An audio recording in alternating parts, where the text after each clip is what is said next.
जय भीम, जय भीम। हाँ, और बहन जी को मैं एक लाइन से संबोधित करूंगी। बार बार बहन जी जहन में आती हैं तो बहन जी के लिए कुछ कुछ लिखती रहती हूँ।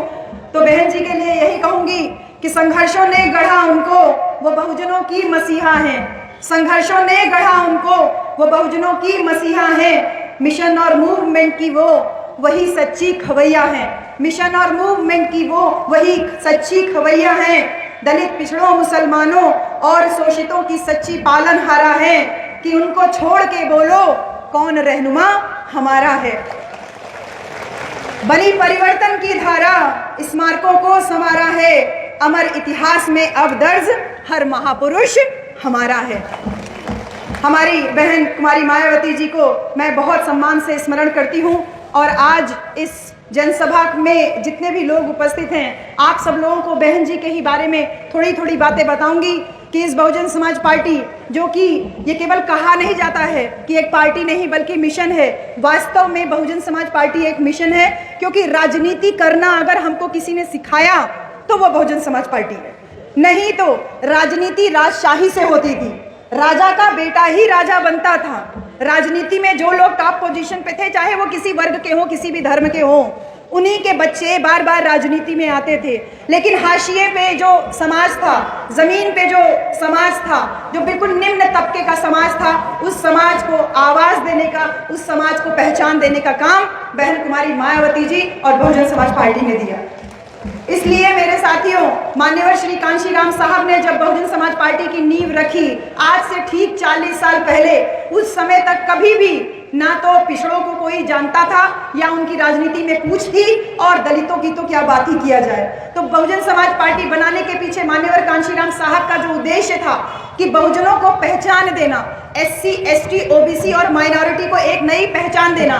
और ये पहचान अपने वोट की ताकत से, जब नारा चला कि वोट हमारा राज तुम्हारा, नहीं चलेगा नहीं चलेगा। उत्तर प्रदेश में पहली बार जब बहन कुमारी मायावती जी मुख्यमंत्री बनती हैं, उनके नेतृत्व में सरकार बनती है, तो वही दलितों, पिछड़ों और माइनॉरिटी के लोगों को एक नई पहचान मिलती है।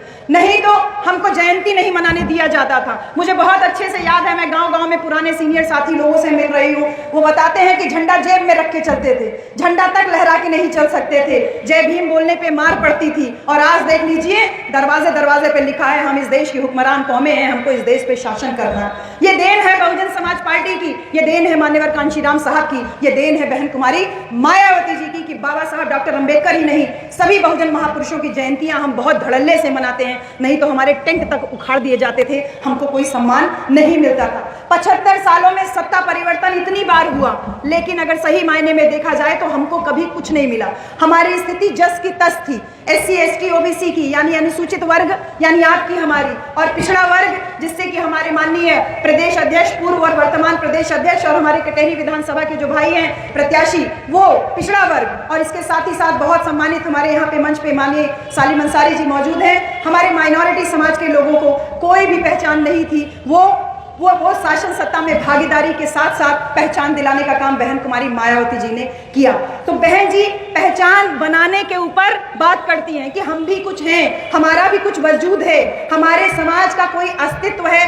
अस्तित्व की लड़ाई अगर कोई लड़ रहा है तो वो बहन कुमारी मायावती जी हैं। नहीं तो परसों एक वीडियो हमने देखा था, एक दलित समाज का व्यक्ति अपने घर के आगे बड़ा बड़ा जय भीम, खपरेल का मकान है, कच्ची मिट्टी का मकान है, जय भीम लिखा हुआ है, कुर्सी पर बैठा हुआ है, और तथाकथित एक दूसरी जाति का व्यक्ति आ रहा है जो कि संकीर्ण मानसिकता का है, जातिवादी मानसिकता का है, उसको उससे गाली गलौज करता है कि तू अपनी कुर्सी छोड़ के क्यों नहीं खड़ा हुआ। ये मजबूती बहन कुमारी मायावती जी की वजह से थी कि हम अपने दरवाजे पे जय भीम लिखने लगे। लेकिन कुछ संकीर्ण मानसिकता के लोगों को आज भी ये नहीं सुहा रहा है कि हम कैसे शासन सत्ता में आ गए, कैसे हम अपनी बड़ी बड़ी गाड़ियों में घूम रहे हैं, कैसे उनके सामने कुर्सी और चारपाई पे बैठ रहे हैं, उनको देख के उनको सम्मान नहीं दे रहे हैं। इसलिए बहन जी हमारे अस्तित्व की लड़ाई लड़ रही है। बहन जी ने हमारे हिस्सेदारी की बात की, हमारा जो हिस्सा है उसको तय किया, और ये तय तब किया जब बहन जी ने उत्तर प्रदेश में कमान संभाली। कुर्मी समाज के लोग जो खेती किसानी का काम कर रहे थे, कोयरी समाज का लोग जो कि साग भाजी उगा रहे थे, जो कि मौर्या समाज बोलते हैं, माइनॉरिटी समाज के लोग, केवट समाज के लोग जो कि मछली मार रहे थे, मुसहर समाज के लोग, वनराजा समाज के लोग, लुहार, कहार, सुनार, अहिर, सबको हिस्सेदारी का अगर किसी ने बात किया तो वो बहन कुमारी मायावती जी और मान्यवर कांशीराम साहब और बहुजन समाज पार्टी ने किया। नहीं तो बहन जी खाली मछली मारते मारते बहुत जिंदगी बीत जाती। बहुत होता तो एक बहुत बड़ा स्टोर खोल लेते मछली वाला बेचने का, इससे ज्यादा नहीं कर पाते। कुछ लोग पैर में घुंघरू बांध के घूम रहे थे, बहन कुमारी मायावती जी ने उनको भी नचनिया का काम छुड़वा करके नेता मंत्री विधायक सांसद और शासन सत्ता में भागीदारी दिलवाने का काम किया। बहन जी सीएम बनते ही एक बड़े परिवर्तन की लहर समाज में लेकर के आई, बहुजनों को मान सम्मान दिलाया और ये मान सम्मान इस लेवल तक पहुंचा कि जब बहन जी ने कहा कि ये केवल राष्ट्रीय लेवल की पार्टी है बहुजन समाज पार्टी, ये अपने दम पे चुनाव लड़ेगी, अपने दम पे चुनाव लड़ेगी, मतलब बहुजन समाज पार्टी का वजूद है।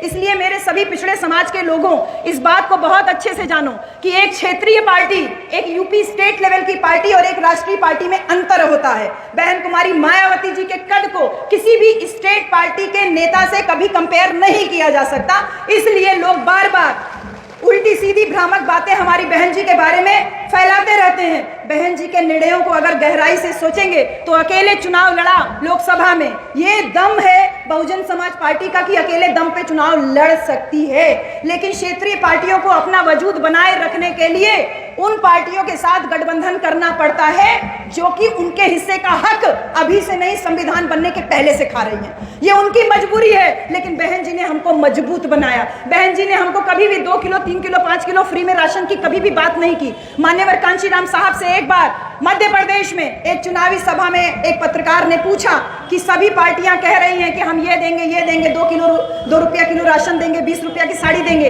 आपकी पार्टी क्या देगी? तो मान्यवर कांशीराम साहब ने यही कहा था कि हमारी पार्टी का एजेंडा भारत का संविधान है और भारत का संविधान जनता को मजबूत बनाता है, कमजोर नहीं बनाता। मैं अपने समाज के लोगों को इतना मजबूत कर देना चाहता हूं कि वो 2 रुपए किलो वाला गेहूं नहीं बल्कि 20 रुपए किलो वाला गेहूं खरीद के खा सके, वो 3 रुपए किलो वाला चावल नहीं बल्कि 30 रुपए किलो वाला चावल खा सके। और मेरे समाज की औरतों को मैं इतना मजबूत कर देना चाहता हूं कि वो 20 रुपया की नहीं बल्कि 2000 रुपए वाली साड़ी खरीद के पहन सके।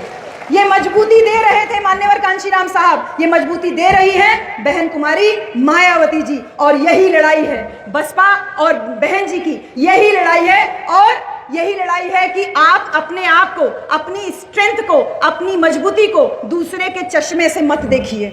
दूसरा जो चश्मा दिखा रहा है, तमाम नैरेटिव सेट करके दूसरे के चश्मे से अगर खुद को आंकिएगा तो दूसरा आपको हमेशा कमजोर ही दिखाएगा। जैसे तमाम YouTube चैनल्स के माध्यम से मैं देख रही हूँ, एक तरफा लहर बनाया जाता है बहन जी के खिलाफ। अरे आपके दिमाग में ये बात आनी चाहिए कि सारी कायनात मिल करके एक महिला के पीछे ही क्यों पड़ी, और वो भी दलित महिला के पीछे।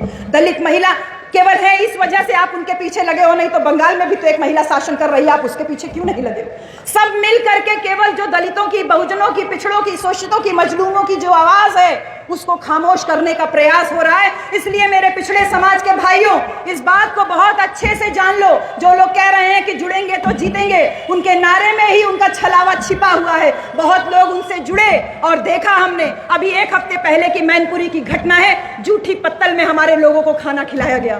बहन जी यही जुड़ना कहते हैं। और भगेड़ों लोगों को, भगोड़ों जो बसपा के भगोड़े थे, उनके दम पे ये जीतेंगे। तो इन भगोड़े लोगों से सावधान होने के लिए भाई अमित वर्मा जी मैदान में है। वर्मा समाज का एक नया नेतृत्व मैदान में है। इसलिए मेरे साथियों, कुर्मी समाज के लोग, स्पेशली आप लोगों को संबोधित कर रही हूं कि जो भगोड़े लोग, जिन्होंने अपने वजूद को नकारा और नकार करके ऐसे लोगों के साथ में पहुंच गए, जो लोग आरक्षण का बिल फाड़े, जो लोग बहन बेटियों के साथ में इज्जत के साथ खिलवाड़ होता रहता है, उनका भागीदारी बनने के लिए वहां तक पहुंच गए। ऐसे में याद आती है छत्रपति शाहू जी महाराज की। भागीदारी का पहला आंदोलन शाहू जी महाराज ने शुरू किया। महाराज शिवाजी का जो आंदोलन था उसको जीवंत किया था ज्योतिबा फुले महाराज ने। मान्यवर कांशीराम साहब ने इन दोनों महापुरुषों को उत्तर प्रदेश ही नहीं बल्कि भारत की राजनीति में स्थापित किया। इसलिए मेरे कुर्मी समाज के लोगों, तुम्हारा तो समाज को जोड़ने में, समाज को आगे बढ़ाने में बहुत बड़ा योगदान है। और भाई अमित वर्मा जी का विद्यालय जो चल रहा है, बहुत बड़ा विद्यालय, वो इस बात का गवाह है कि अगर हम शिक्षित होंगे तो ही अपने दिमाग का इस्तेमाल कर पाएंगे, नहीं तो आप हमेशा खाली दल बदलू होकर के, खाली इधर उधर थाली का बैंगन होकर के घूमते रहेंगे। इसलिए मेरा आप सबसे यही निवेदन है कि जो भागीदारी की लड़ाई हमारे कुर्मी समाज के पुरोधा छत्रपति शाहू जी महाराज ने शुरू किया था और बहन कुमारी मायावती जी ने मुख्यमंत्री बनने के बाद शाहू जी महाराज मेडिकल यूनिवर्सिटी, जो लखनऊ में KGMC जिसके नाम से मेडिकल कॉलेज जाना जाता है, उसके सामने शाहू जी महाराज की एक बहुत बड़ी प्रतिमा स्थापित की और साथ ही साथ छत्रपति शाहू जी महाराज एक बड़ी यूनिवर्सिटी कानपुर में बनाई और यहाँ पर भी शाहू जी महाराज पॉलिटेक्निक की स्थापना अंबेडकर नगर जिले में भी की। इसलिए मेरे कुर्मी समाज के भाइयों, ऐसे नेताओं से सावधान रहिए जो केवल आपका वोट चाहते हैं, वो आपको भागीदारी नहीं देना चाहते हैं। नहीं तो कभी अपनी बेटी को टिकट दिलाने के लिए, अपने बेटा को टिकट दिलाने के लिए, और जब बेटा बेटी दोनों नालायक निकल जाएं तो अपनी बूढ़ी पत्नी को भी मैदान में उतारने से पीछे नहीं हटते। इसलिए भाई अमित वर्मा जैसे जो डायनेमिक हैं, जो यंग हैं, जो इतना मजबूती से चुनाव लड़ रहे हैं, आप सब लोगों का सहयोग इस मुकाम को, इस बहुजन समाज पार्टी को और बहन कुमारी मायावती जिस मिशन के लिए अपनी पूरी जिंदगी कुर्बान की है, उसको एक नया आयाम देने का काम करेंगे। इसलिए मेरा आप सब लोगों से यही अनुरोध है कि जो तमाम नारे इधर उधर चलते हैं, किसी के बहकावे में आने की जरूरत नहीं है। आपके वोट में सेंधमारी के लिए नीले रंग का गमछा बांध करके लोगों को आपके बीच में जय भीम के नारे के साथ भेजा जा रहा है। ऐसे लोग जो अपने एक टिकट के लिए दूसरे के दरवाजे पे जा करके आंसू बहाते हैं, वो कभी मान सम्मान स्वाभिमान की लड़ाई नहीं लड़ सकते।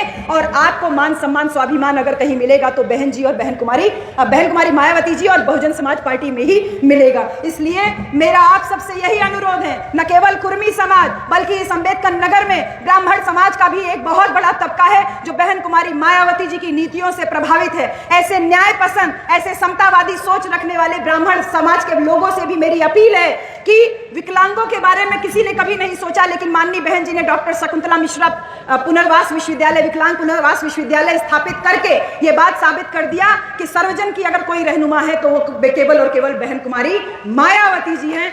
इसलिए ब्राह्मण समाज से अपील है कि आप अगर बहुजन समाज पार्टी से जुड़ेंगे तो निश्चित रूप से हाथी दिल्ली तक जरूर पहुंचेगा। और इसके साथ ही साथ ये भी आप लोगों के संज्ञान में लाना चाहती हूं कि जो आज आप बूथ कमेटियां दूसरी पार्टियों की देख रहे हैं, ये बहन जी ने अपने दिमाग की उपज थी। शायद आपको नहीं पता होगा, जो आप आज बूथ कमेटी बना रहे हो, ये बहन जी ने बैठ करके खुद बनाया है। मान्यवर साहब संगठन बनाए थे, लेकिन बूथ लेवल का जो कार्यकर्ता, बूथ लेवल की जो कमेटी है, ये बहन जी ने बनाई थी। आज बहन जी को कॉपी कर रही है तमाम पार्टियां भी और साथ ही साथ चुनाव आयोग भी। और एक साथ में और बात कहूंगी कि माननीय प्रदेश अध्यक्ष जी विश्वनाथ पाल हैं, यानी पाल बिरादरी के हैं। पूर्व अध्यक्ष भीम राजभर जी यानी राजभर समाज के हैं। इसके पहले स्वामी प्रसाद मौर्य जी को, रामाचल राजभर जी को, माइनॉरिटी समाज के लोगों को भी बहन कुमारी मायावती जी ने उत्तर प्रदेश में कमान संभालने का मौका दिया था। इसलिए बहन जी की नीतियों में आस्था और विश्वास आप सब लोग रखिए, क्योंकि बहन जी ऐसी नेता हैं जिन्होंने अपने एक वोट के दम पे 1999 में अटल बिहारी वाजपेयी की सरकार गिरा दी थी। कहा था आरिफ मोहम्मद खान बटन दबाओ, मुझे बहुत अच्छे से वो याद है बहन जी का स्टेटमेंट, आरिफ बटन दबाओ, आरिफ बटन दबाओ। 269 के बदले में 270 वोट, बहन जी का एक वोट जो पड़ा था, उसकी वजह से अटल बिहारी वाजपेयी की सरकार गिर गई थी। वो बहन जी जो पिछड़ों को, अल्पसंख्यकों को बराबर नेतृत्व दे रही भाई सालिम अंसारी जी को राज्यसभा भेजा, यहीं से टांडा से जो विधायक हुए उनको शिक्षा मंत्री बनाया। ये मुसलमानों को भय दिखाते हैं, बीजेपी हटाओ, ये मुसलमानों को भय ये क्यों नहीं दिखाते कि तुम शिक्षा में कमजोर हो, तुमको अशिक्षा का भय दिखाना चाहिए, लेकिन तुमको केवल वोट बैंक बना करके रखना चाहते हैं। इसलिए माइनॉरिटी समाज के लोगों, तुम 18% हो और हकीकत में अगर जनगणना हो जाए तो तुम 28% हो। 28% 8% को मजबूत करने में लगा हुआ है। अरे 28% 22% के साथ आ जाए तो देश की कमान हम संभाल सकते हैं, कोई हमको इधर उधर नहीं कर सकता है। इसलिए मैं आपसे यही कहूंगी, जो बहन जी का संदेश है वो संदेश लेके एक प्रोफेसर आपके सामने खड़ा है और ये कहावत है कि गुरु गोविंद दो खड़े काके लागू पाए, अब बलिहारी गुरु आपने गोविंद दियो बताए। तो एक गुरु आपके सामने हाथ जोड़ करके विनती कर रहा है, सर्व समाज के लोगों से ये अपील कर रहा है कि बहुजन समाज पार्टी में अपना विश्वास बना के रखिए। हाथी न केवल यहां से जीतेगा बल्कि सारी की सारी 9 की 9 सीटों से हाथी जरूर जीतेगा। लेकिन कटहरी विधानसभा हम रिकॉर्ड मतों से जीतने वाले हैं, ये बात का एकदम मजबूती से बना करके रखिए।